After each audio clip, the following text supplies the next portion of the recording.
Hello beautiful soul! Welcome back to my channel. This is May Amer from Japan, Kabayan Capricorn. This reading is for you. Tingnan natin ang iyong natitirang araw. Bonus timeless reading. April 2026. Tingnan natin yung energy sa mga gusto po personal reading. Nasa description below po ang details. At syempre, energy reading, vice versa. Anong energy mo? Capricorn. Kung kailan nyo ito mapanood yun. Your energy. Capricorn.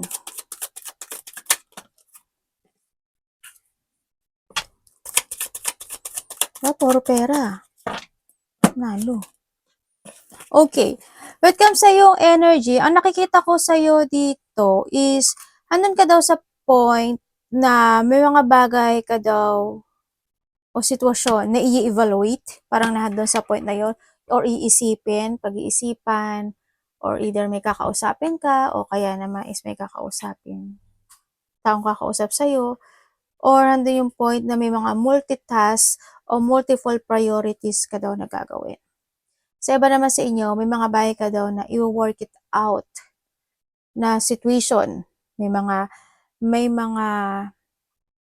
sa iba parang halimbawa may aayusin ka, may kukumpunihin ka, o kaya may mga mamasterin ka, o kaya may mga i-move forward ka, pwedeng nandun sa point na yun, no? And then also, yung energy mo rin sa nakikita ko sa'yo dito, sa iba naman is, pwedeng iba dito may mga pag-aaralan kayo. Pwedeng nandun sa point na yun. May mga aralin, i-research, aalamin, sisiyasatin, pwedeng nandun sa point na yun. Or maaring may babae na may makikipag-usap sa'yo. Or ikaw makikipag-usap sa kanya. Vice versa. Kakaroon kayo ng pag-uusap related to stability. Or halimbawa, ang stability kasi maraming ibig sabihin. Halimbawa, sa pera, halimbawa sa trabaho, halimbawa stability when it comes sa kalusugan, o kaya stability when it comes sa mga kahilingan o pinapangarap. Pwedeng nahadon sa point na yun na yun ang nakikita ko sa iba, sa inyo. Pwede rin na may mas bata sa'yo na kakausapin ka o kakausapin mo siya. Parating kay Capricorn.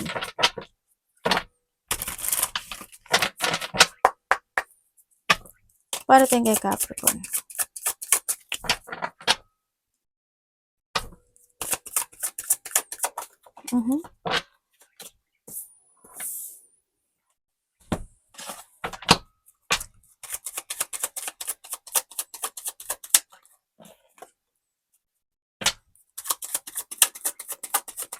Ay, ano ba yun?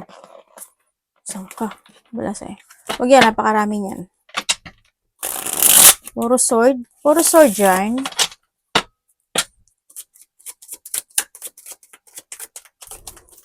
Para tayo kay Capricorn Universe. Thank you. Okay. Uy. Ganun. Okay, parating sa iyo. Parating sa iyo, kung dati is medyo nai-stress ka, o kaya is may mga magaganap na ikaka-stress mo, or may mga nangyari o naganap na hindi maganda in the past, halimbawa. This time daw is magiging okay na daw yun. Para you getting over the worst ng buhay, yung parang may mga hardship na matatapos na, magkakaroon ng mga pagre-release when it comes to mga painful situation, pwede nga gano'n, o kaya kung may mga na-delay, o hindi naging maganda, this time hindi daw. It's clear na siya. Magkakaroon din, ang mga parating sa'yo, may mga recovery situation, o pwede may mga i-recover ka, or nandun din yung point na may mga, ano tawag dito? May mga maayos na sitwasyon sa nakikita ko dito. May mga fulfillment, happiness, and achievement ako na nakikita sa iba, sa inyo. Ang parating din sa iyo is, andito yung point na may mga time daw na parang sometimes ingatan mo rin din daw kasi yung sarili mo, no? May mga time na pananakit ang ulo mo, mananakit yung paa mo, ganyan. Ako nakikita sa iyo. Andito rin yung point na may mga material success situation, or handun yung wealth, prosperity, or Blessing kasi yung nakita ko sa'yo, no? There's a blessing situation. Pwedeng may tao makikipag-usap sa'yo related to a money connection or money related ang papag-uusapan nyo sa nakita ko dito. Para din sa iyo is may lalaki ako nakikita. Hindi ko alam kung ikaw sa kanya or siya sa'yo, marami siyang tatanungin sa'yo or marami siyang sasabihin pagdating sa'yo. Hindi ko alam ano yun eh. Yun nakikita ko. Lalaki siya. Yun. And then sa iba naman sa inyo is may mga traveling situation. Pwedeng malayo o malapit or magkakaroon ng mga conversation related to a travel. Pwedeng nando sa point na yun or handun yung iba is may mga resting time, may mga holiday time, o kaya is may mga magki-quick time ka muna para magbigay ka muna ng time, space sa sarili mo, no? Nandun yung point na iyon. So, nakita ko sa'yo, andito rin yung point na maraming opportunity darating sa'yo. Alam mo, yung mga instant opportunity coming sa buhay. So, ibig sabihin nyo, traveling to. Soon, or pwede rin with the 8 days, 8 weeks, or 8 months. May mga travel na magaganap, malayo o malapit dyan. Yun na nakikita ko dito. May tao na mag-share siya ng problema sa'yo or ikaw sa kanya. May sharing problem eh, ako nakikita. Hindi ko alam kung ikaw mag-share ka ba ng problema, kung kanino man, or may tao mag-share ng problema, ganyan. May mga ganon. Tapos meron din ako nakikita na reconciliation. May ma-accept ka raw, hindi ko alam what way, but there's an acceptance situation. So iba sa inyo, ingatan nyo daw yung pera nyo ha. Keep money. Yun ang parating sa'yo. Ay, may magtatapos sa buhay mo. Magkakaroon ng transformation o yung mga end of a cycle situation sa buhay. Alam niyo naman, di ba palagi ko sinasabi yon yung ending. Tapos ka na magbayad ng utang, tapos ka na sa ganito, tapos ka sa problema na ganyan, tapos na yung pag-aaway, tapos na yung mga ganon. There's a new start situation or may mga paglipat. Mga ganon. Paumaga, patanghali, panggabi, lilipat ng trabaho, o lilipat ng lugar, place, ganyan. May movement kasi ako nakita sa iba sa inyo. Dun. Ganon din yung traveling situation, di ba? Ibig sabihin, may magtatapos kasi lilipat ka. Yun. Sige na, may mga unexpected change ha. Ang dapat iwasan ni Capricorn.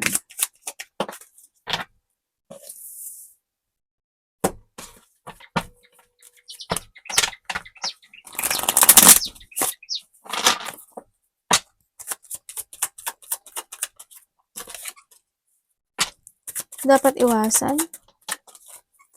Okay, dapat iwasan mo, Capricorn. Ang nakikita ko sa'yo dito is, syempre yung mag-doubt ka sa sarili mo, iwasan mo yun ha. Yung ma-unfocus ka, ma-lack of ideas ka, yan. And then also, iwasan mo, syempre, yung magkaroon ka ng self-doubt o mag-doubt ka sa mga bagay o sitwasyon na pwede maganap o mangyari sa'yo. Hindi mo kailangan yun. Kasi it happened kasi may reason talaga, no? O iwasan mo rin na mag-thinking about negativity. Isa yon, the best yon, no? Iwasan mo na, syempre, kung may mga bagay ka na gusto mo na i-pursue mo na siya. Huwag ka na magkaroon ng mga pagpapaliban. You need to speak out din, magsalita ka, magbigay ka ng opinion, o ilabas mo yung nararamdaman mo, yun, parang may lumilipad. Yun na nakikita ko dito. And then also, iwasan mo yung hindi mo maintindihan yung mga bagay na nagaganap sa buhay mo. Always try to make it balance. Iwasan mo yung mga tao na hindi magiging patas sa'yo, mga tao nga abusuduhin ka nila, mga tao na hindi ka papahalagahan o hindi ka pinapahalagahan, iwasan mo na lang yun. Or ikaw ito, wag mong gagawin yun. Yung mga ganun sitwasyon. Tsaka, syempre, yung mga pagja-judge, no? Yung judging someone or judging yung mga tao na ginajudge ka, iwasan mo na lang sila, hindi naman sila makatulong. Iwasan mo na hindi ka makapag-let go sa isang sitwasyon sa buhay mo at ulitin yung mga naganap o nangyari na sa nakaraan, iwasan mo yon. No? Yan ang sinasabi dito. Basta always trust to your intuition and you need to learn from the past. Tatandaan mo palagi, Capricorn, the choices is always available is in yours. Kung gusto mo magpa-stack o mag-focus sa painful na nararamdaman mo na pwedeng maganap ang mangyari sa'yo, is your choices. No? Ikaw ang pipili pa rin yan. Pero may mga bagay na kailangan mo talaga na mag-escape, i-release, o ilaya yung sarili mo, or kailangan mo talaga ng clear mind. No? Yan ang sinasabi dito. Ano ba naman itong mga anak ko? Dito ba anak? Bune. Tingnan natin ang love. Kapatid, anak, magulang, karelasyon, kaibigan, pamilya, love ni Capricorn. Tsaka iwasan mo yung mga, kung may mga utang-utang, iwasan mo yan ha. O may mangungutang, umiwas ka na lang sa ganyan kasi hindi rin makakagood. Yung mag-overspend money ka, ganyan. Yung mga nagka-card dyan, mga link-link, no? Be aware ha, maging aware ka daw sa lahat ng aspeto ng buhay mo. Love. Tingnan natin ay yung love.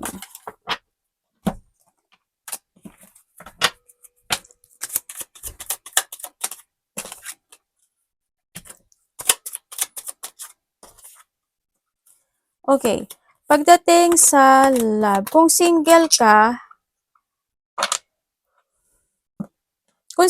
daw is meron kang makikilala na tao. Stable to eh. Ang nakita ko ito, stable siya. Pwedeng magkaiba kayo ng lugar, either malayo siya sa'yo, taga-probinsya, taga-ibang bansa, pwedeng na doon sa point na yon. O may nakakausap ka na sa mga single dyan. No? Ako nakita dito. Sa iba naman sa inyo, kung kayo is nagkahiwalay nitong taon na to, oo, nagkaroon ng paghihiwalay kasi nagkaroon ng lihim. O nahandun yung point na, hindi talaga. Naging controller din kasi siguro iba. Nagkaroon ng pag-aaway o hindi pagkakasundo. Umalis yung isa, pero nagbigay ng effort yung isa sa inyo, no? Pero nahandun pa rin yung point na isa sa inyo is naghintay pa siya actually, no? Naghintay pa yung isa sa inyo na baka magkaroon ng pagsasaayos, ganyan-ganyan, ganun-ganon. Pero, syempre, dumating pa rin naman talaga yung ending ng connection na ito sa nakita ko. Nagkaroon na rin ng talikurang sitwasyon sa nakita ko dito. Pero, oo nga. Wala na to. Parang nandun din yung point na tanggap na rin ng bawat isa, no? Iba dito. Or pwedeng tanggap mo na or tanggap na niya yung sitwasyon. Ay, isa hindi nakaka-move on. Yun nakita ko. Isa sa inyo hindi naka-move on. Yung isa dito, naka-move on na. Yun ang nakita ko. Kung kayo naman is may third party relationship, alam niyo naman siguro na gagawin niya dito. Diba? Nasa sayo na to. Pwede magkakaroon kayo na hindi magkakasundo. Itong tao na to. Kasi minsan kapag may nga napag-aawayan kayo, lalayuan ka lang niya, iwasan ka niya. Pwede rin na LDR kayo. Or or handun yung point na nakokontrol ka ng tao na to.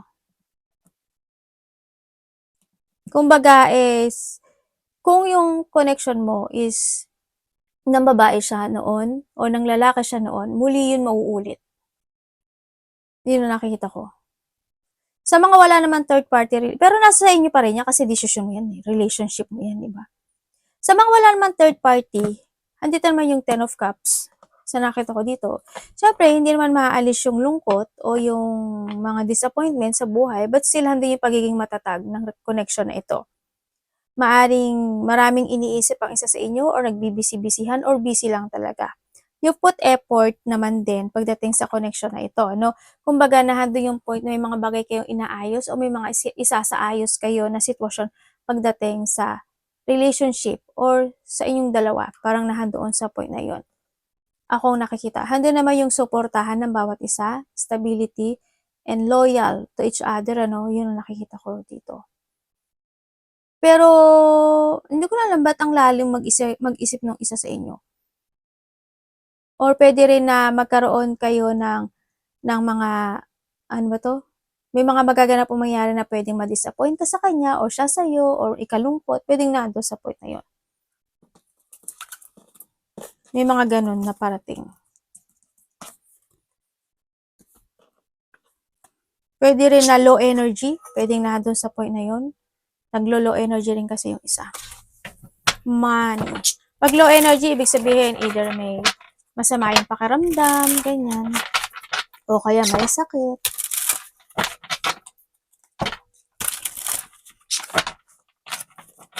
Money ni Capricorn.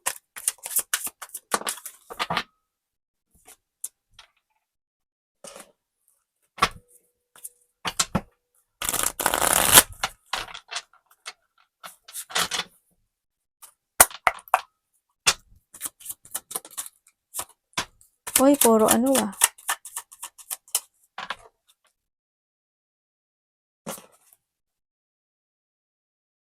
Teka lang ah.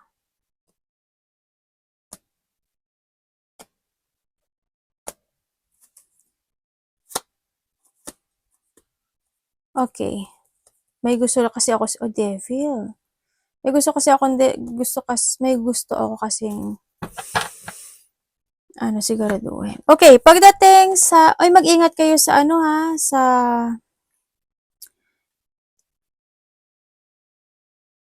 mag-ingat kayo sa apoy.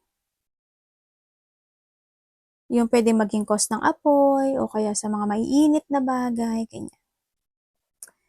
Okay. Pagdating sa pera mo, pwedeng iba kasi sa inyo is meron kayong mga traveling situation. Pagdating sa pera mo, handun naman din yung point na you are more on protecting your money na this time. Nandun na yung point na nagkakaroon o magkakaroon ka na ng pagdedesisyon talaga. Mas nagiging more on strong kasi yung personality mo this time, Capricorn, pagdating sa pagpapatakbo ng iyong pera. Parang nandun ka na sa point na dapat ganito na ako ngayon. Sa pera, may papasok na pera sa'yo or may blessing na parating. Sa iba sa inyo, mga bagong trabaho ang parating.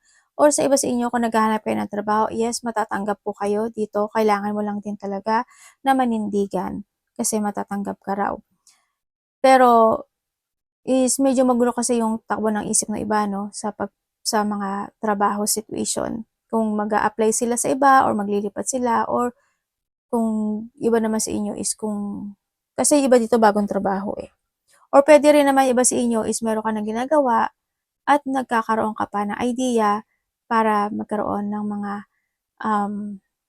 pagkakaperahan na plus, no? Pwede na doon sa point na yun. Sa pera mo, handun yung point na nakikita ko sa'yo dito na may mga action kasi ako na nakita na gagawin mo raw pagdating sa pera. But still, you're protecting your money this time. Or you need to protect your money. No? Sa nakikita ko sa'yo dito. Kahit na minsan mahirap ang trabaho or mahirap yung kaperahan, but still, handito yung pagiging king of wands mo, no? Yan, handun na naman din yung ano mo, matatag na personality pagdating sa pagpapatakbo sa trabaho or sa kaperahan mo. Yun nga lang, syempre, ang nakita ko, sana hindi kayo galit. Parang may galit yung iba dito. Hindi ko alam in what way bakit nagagalit. Or masama yung loob. Pwedeng sa trabaho, sa kasamaan sa trabaho, or may mga sama ng loob ako nakikita. Hindi ko alam in what way siya sa nakikita ko dito.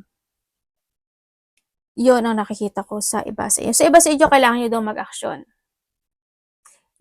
Kailangan, may fresh start kasi ako na nakikita dito, or sa iba sa inyo is may mga bagong opportunity na darating sa iba sa inyo na pwede magkoconnect ang pera o kaperahan sa buhay.